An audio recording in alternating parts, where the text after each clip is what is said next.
How many of you have traveled with your children in the past? Lots of you. Fantastic. And what have you done? You don't need to answer this, but what have you done to prepare them before you go? Do many of you have preparations for kids? I see nods. Good. Yes, we do sometimes. And did you feel confident in their safety due to the preparation that you had given them before you do some travel? Some of you are nodding, not many. All right, thank you. So I've traveled extensively with kids. I've traveled with my kids. I've traveled with other people's kids.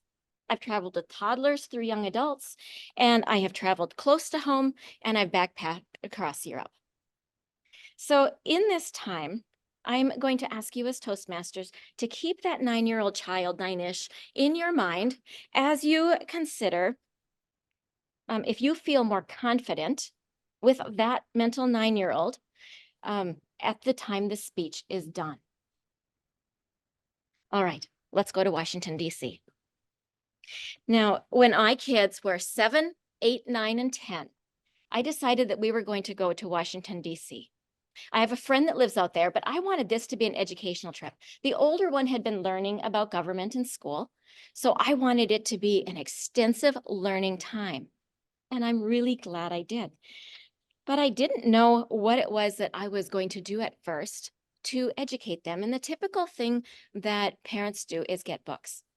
One of my children is pretty seriously ADHD, and the other one is pretty ADD. So he's a little spacey at times. And I wanted them to be safe as we go. I decided that I was going to use the speech therapy techniques that I use with my students in my classroom. So I have students that have language delays as a speech therapist, and we use all the senses. When you need to teach these kiddos that have language delays, you don't use language to teach language to a language delayed kid. That's silly, but we do it. So I wasn't going to do that. Plus, I didn't have much time to teach them. We had a month, but how many of you know family life is fast? There isn't much time in the evening after school to get all that information in. So I decided I'm going to go in through all the senses. I got a roll of masking tape, and we put Independence Avenue and Constitution Avenue on the carpet. We put a few more of the main roads on the carpet. And then we plotted the various monuments and the reflecting pool and the Capitol and the White House, and so that the main places were on there. We walked around the living room. We talked through it. So what is this? They touch it. It's tactile. It's kinesthetic. They're moving through it. It's visual. They're seeing it. We're talking through it, so it's auditory. We're using all of them. We even brought in gustatory and ate some of the different foods, so they had taste. And olfactory, I think I missed that one because I can't remember a thing we did for smell. But the truth is that no matter whether you do all this stuff, you anchor in the learning through play. And that means it needs to be fun. If it's not fun, you're not going to lock in that learning. So we played on the living room carpet quite a lot. And as we did this, they would walk and they would orient themselves to what is north.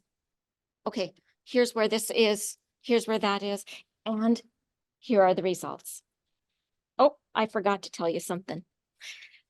Before we went, I went down to the pond with my kids, and we walked around looking at the ducks.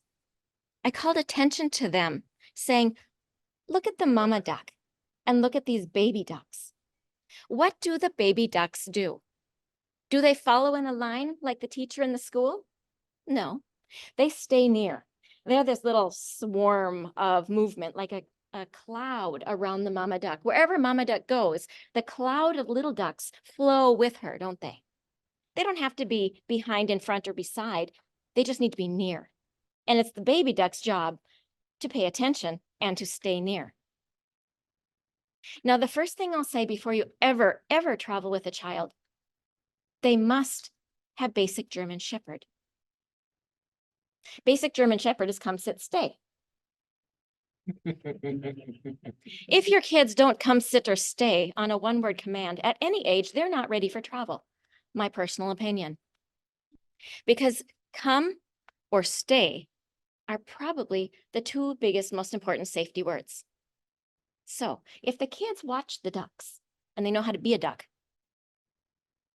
and that takes practice, and they know basic German Shepherd, you've got a really good foundation to be able to travel. And then we went to the subways at Mayo Clinic here because I wanted them also to be able to read signs and practice being that duck and practice German Shepherd. They learned to read signs. And my goal was at the airport and Washington, D.C. was going to be a place that they were oriented to. And this is what we did. So what were the results?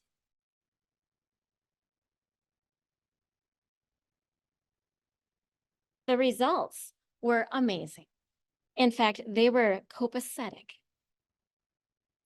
When we got to the, what I learned was that 2 of my children are primarily kinesthetic learners. One of those 4 was primarily visual. And the 4th one, she seemed to need like input from all of the sources in order to hang on to the information. As a parent, to have this suddenly become transparent in front of me changed the way I parented from that day forward. And then what I learned too was that the movement that they went through at home made a huge difference when they would come up from the metro in Washington, D.C. They come up from the metro and they would look and they'd spot something that they had seen in a book or that they had seen in postcards or whatever we had, because there was lots of things that we had used. And then they would orient themselves to where the couch was behind them. So if they would come up and on our carpet, the Lincoln Memorial was over here, they would have to turn around to put Lincoln Memorial on that side in order to say, we go this way to get to the Smithsonian next. So the orientation of what was on the carpet kinesthetically attached to their thinking patterns to help them be able to orient themselves in space and time. And of course, one of the other things that we said was that if you ever get separated, stay German Shepherd. All right. When they were really good ducks, we did get separated once. He stayed. And then I left my appendix in Washington, D.C. Memorial Hospital on that trip. Wow. On the way home, I was really high on medication. They read the signs and pushed me in a wheelchair through the airport in Washington, Dulles, and then Chicago O'Hare. They did it for me. We had a layover. I was unable to even stay awake. I laid on the floor during our layover. Remember, there's 7, 9, 10, and 11. I was falling in and out of sleep. They stayed. And I'm so grateful that I spent that time to teach them that. So if you think about the child now in your mind that has a language delay, these strategies, I believe, work for all children, whether or not they have a language delay, because you're using all the patterns of how the brain works naturally. Are you more confident that your child will be able to be safe and oriented to where it is that you are? Because now you know basic German Shepherd, you know how to be a duck, and you know how to use all your senses in order to practice learning. And the most important thing is you know how to lock and load the learning because you're doing it through play. That's it.